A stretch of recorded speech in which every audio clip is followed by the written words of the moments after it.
I'm Bryen Ford from Edgewater Park, New Jersey, and I went solar with Green Power Energy. Green Power made me feel very comfortable from the beginning to all the way to the final walkthrough of how the system works, explaining everything, setting up our SRECs, and it was just a very positive experience. And for something that's going to last 25, 30 years, whatever it is, it's a huge investment, and you don't want to waste that money. So I want to say the install took about 3 days.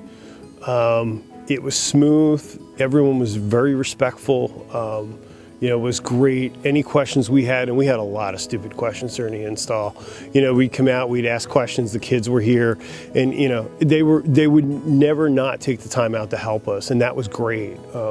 Because obviously with a project this big and you're spending that kind of money, you have a lot of questions, and everyone really took the time to explain the whole process, from sales to the actual closure of walking us through the system and bringing it online, setting up the app, being able to get our SRECs. It's been fantastic. We're on, I want to say, our third year. We're going into our third year. We lit it up in November. So, it was kind of a slow, it's not the best time to run solar, but we started seeing the return. It was huge. I think we're getting about 13 to 14 SRECs a year. So the system's paying for itself quickly. And the app's really cool. I can see what the solar, output is. My kids think that's really cool. They can track it, what the amount of trees they saved, and energy that we've saved. It's been a fantastic experience.